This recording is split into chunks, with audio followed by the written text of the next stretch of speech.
So, kakarating lang namin dito sa Austria. Nagpahinga lang kami ng konti and now, papunta na kami sa binook naming Christmas Eve dinner.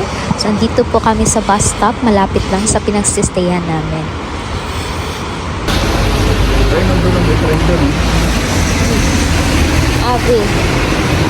Abi. It's around 8 p.m. na and medyo umaambon-ambon din dito kaya napakalamig ng gabi namin ngayon. So we're going to the Christmas dinner. Napakadali lang po talaga mag-navigate dito sa Europe kapag meron ka pong internet and Google Map kasi updated yung road nila. Kaya eto siya po yung navigator namin ngayon, si Langga, kasi siya yung may data sa amin. Yung data ko kasi na inavail yung parang sa online or eSIM ko is limited lang siya. So siya na yung bahala sa amin kung saan kami mapunta. Wala pong masyadong mga tao ngayon kasi bispiras po ng Pasko and very big deal sa mga Europeans yung Christmas Eve. Actually, holiday po ngayon kaya wala kayong masyadong makikitang mga shops na open. Kaya bago pa man kami pumunta dito ay nakapag-decide kami na mag-book ahead ng makakainan namin kasi alam namin na pagpunta namin dito since bisperas ng Pasko, wala talaga kami makikitang makakainan or bukas man lang na pwede naming bilhan ng mga pagkain namin. Ito po pala yung pinagstayhan namin dito sa Austria, the Brigitino Youth Palace, and binook namin sila sa booking.com. Now, andito po kami ngayon sa parang MRT nila. So, nandito kami sa Vorgartenstraße na station nila. And we are going to Stephansplatz. Waiting at Vorgartenstraße. Saan tayo ba? Stephen Strop. Asan tayo ngayon? Sa Vorgartenstraße. Now, nakarating na po kami sa Stephansplatz na station. And eto po yung parang square nila dito na bubungad sa inyo. Nakikita nyo din po na maraming restaurants open pero mga pre-book na din po yan sila. Kaya pupunta kayo dito na walang nakabook na restaurant, medyo mahihirapan po kayo makahanap na may mga bakante pa or open na slots. And ngayon, hahanapin namin ang restaurant na binook namin for 9 p.m. na dinner. Medyo maaga pa po kami nakarating ngayon, mga 8:30 pa ata. So, waiting na kami now sa labas ng restaurant para ma-finish yung first set of diners.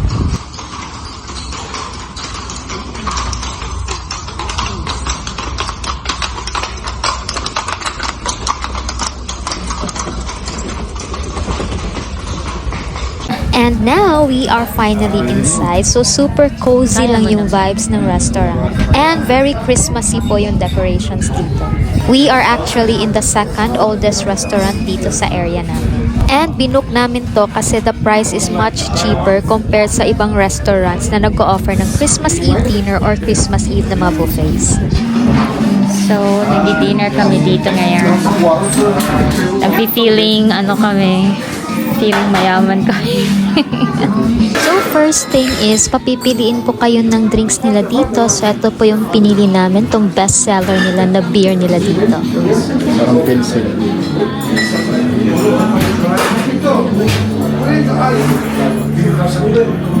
Inulate natin tapos AML tayo. Anong lasa ng beer dad? Excellent. Excellent. Yes. Parang Ano siya, dobling sarap ng Pilsen. Not Red Horse, Pilsen. San Miguel Pilsen. anong mas masarap? Red Horse or ito? Or pareha lang? Ay, ito. Wow! Ang bias mo, no? Mahal to eh. 4 euros to eh. Ito lang.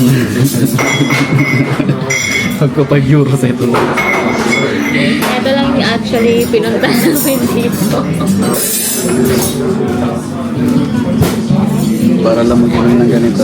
And nagsisimula na po silang mag-serve ng mga starters natin. So, this is actually salmon. So, this is salmon tartare with chili mango and avocado served with toast. Okay, yun yung nasa menu nila. Binasa ko lang. Ano to ba? Ano, parang wasabi to ah. So dito, hindi pa namin alam kung anong kinakain namin kasi hindi namin binasa yung menu nila. Sarap. Ito yung ano niya. Yung laman. Parang tuna. Bakit ganun pala ako? Bakit ano sa makikita sa'yo? Magkatiba yung ngipin ng mga taga-Europe eh.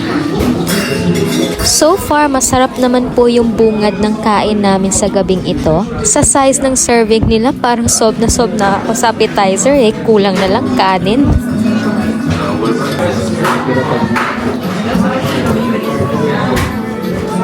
Sasikan ka? Sarap siya. Sarap ng appetizer niya. Hindi, mahilig din kasi ito sa mga tuna-tuna ng mga ganito.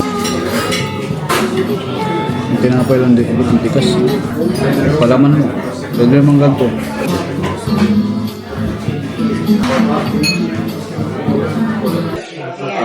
Tayo, kaya mo yung mga yan. Tayo ang mga. Hindi ka ba? Ah, yun. Salmon. Salmon pa pala. With chili, mango, at avocado. Masarap nga. And pagkatapos namin kainin ng aming mga starters, ay siniserve naman nila ang aming mga soups. Hi guys. Nilibog kami ngayon na number 55. May number. Yeah.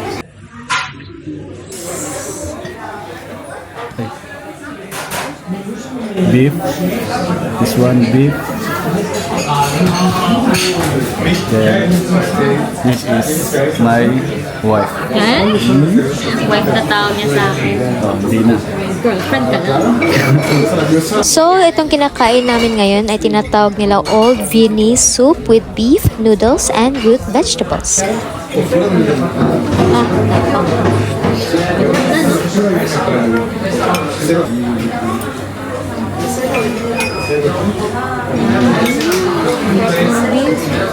Lambot.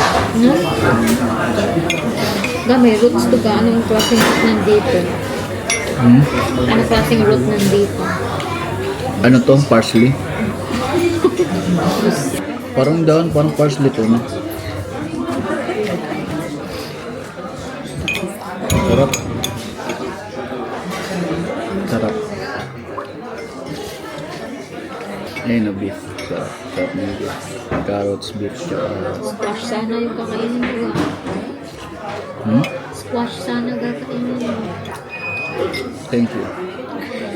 Nagip mo ko sa vegetarian. Sikat yung beer nila dito. Etong Bosch. Sikat din beer nila dito. Pero sabi nila, mas pinakasarap na dito. Dito. Ha? Okay. Pero sikat din sa nila dito. Dinner din tayo. Beer all the way. Beer all the way tayo. Di ba ngayon ka lang naiinom? Oo, kaya nga, nabibigla-bigla ako eh. Ikaw nga, gusto ko nga mag-inom ka eh. Ayaw tumatambi ka naman ng tumatambi kapag ka ano. Kasi hindi ko trip yung pinapainom mo. Na. Basta may mga pinapainom ka sa akin na di ko trip. Dan, alam mo bang sumuka ako sa bitana mo? Kailan? Wala na yun. Pinauna mo ko sa taas. Tatanggalin ka sumuka. Isang beses ako sumuka. Sabi ko, buti na hindi ako malakas sumuka. Baka pinindid mo.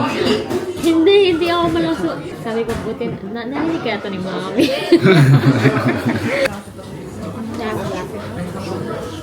Sarap. Pero hindi natin maubos yung 1M na Loren.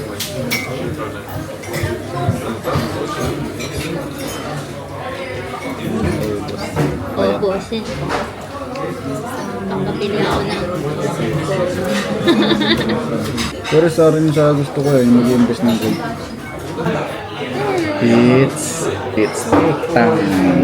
first time namin mag-stay. First time namin. Kain na.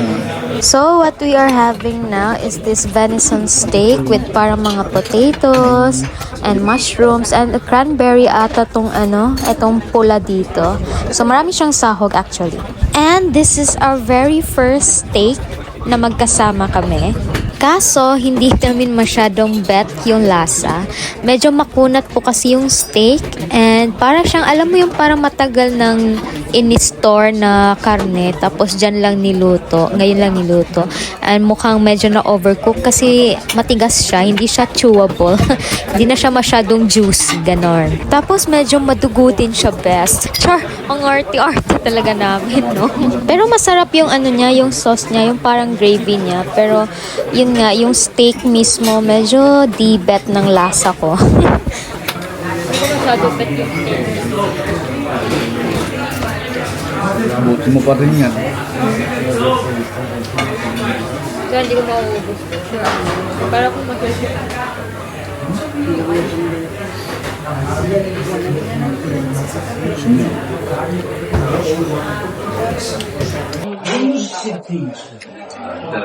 So ano, patatos eh.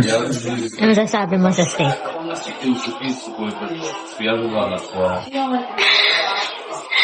Ba't no comment ka? Sakto lang. Ayos yan. Hindi yung mapapa. Hindi pala ganun. Pero lang. Medyo hindi ko bet yung steak.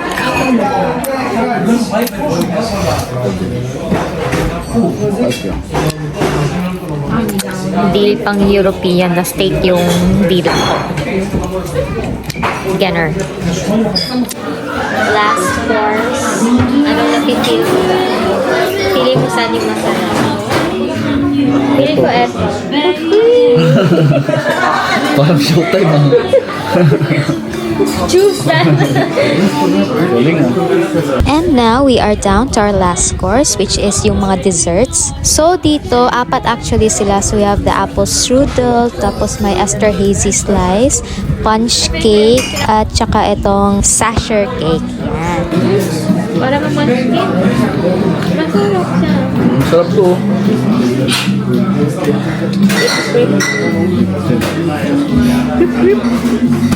Hindi ko bet yan gang. Kasi hindi ako mahilig sa fruitcake. Katarot yung mga dumadaan dito. Hindi bilis masyado. Ito. Ayun yung masarap bro. Si munchkin. Tapos may lagyan ko. Masarap din ako nilalagyan ng binang. Sarap na ito. Ano ba? Ilang ka na ganyan.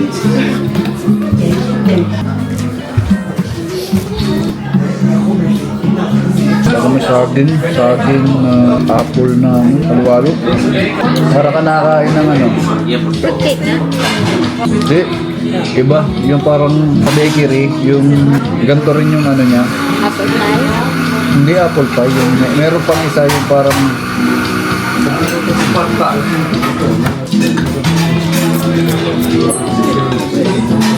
yung parang nire-recycle na yung mga tira-tira. Ah, yung bahaw. Sa amin tawag na isbaw ba? Ganun ang ano, ganun yung triangle din siya. Parang pink, tsaka may yellow din. Ayun. Parang ganun. So, meron pula, tapos dilaw. Meron yung pure na dilaw talaga. Brown? Brownish? O yung pineapple na dilaw? Iba yun. Ganon din siya, pero eto, yung ano na, yung pinagsama-sama na, yung parang may bahaw na. Yung scramble at ginawang gano'n. Nakalimutan Sabi ko. ano yun, bahaw-bahaw or pancake. Hindi ko alam kung anong tawag doon, nakalimutan ko. Pero may tawag doon sa doon. Yung naman. Ano yan? Ito lang, ayun, ito talaga.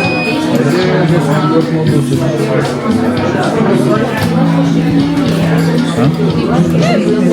Ha? Tatlo.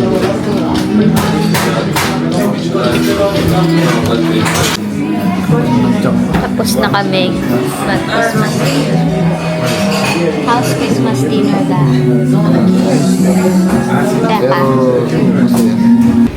Hi! Ang lamig! Uwi na kami. My gosh! Nakakain na kami sa second oldest restaurant here in Vienna. Wow! Pagkatapos ay pumasok kami dito sa St. Stephen's Cathedral kasi malapit lang ito sa kinainan din namin. And nag-pray kami ng konti and pagkatapos ay naglakad-lakad kami around the area dito. Is the St. Stephen's Cathedral. Pwede rin pala rito, ha? How's the Saints? Ayan, sa likod namin. Ganda ba? Yeah. Very nice. Haggard na ako. We're back. And it's Christmas! Merry Christmas!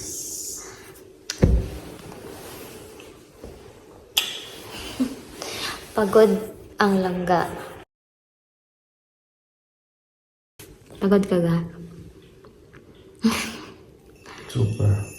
Up next, samahan niyo po kaming mamasyal at libutin ang Vienna, Austria dito lang sa The Coffee Couple. Ito na, mga outfit check. Pauwi na kami. Grugi ang mga outfit check. Isa pilay.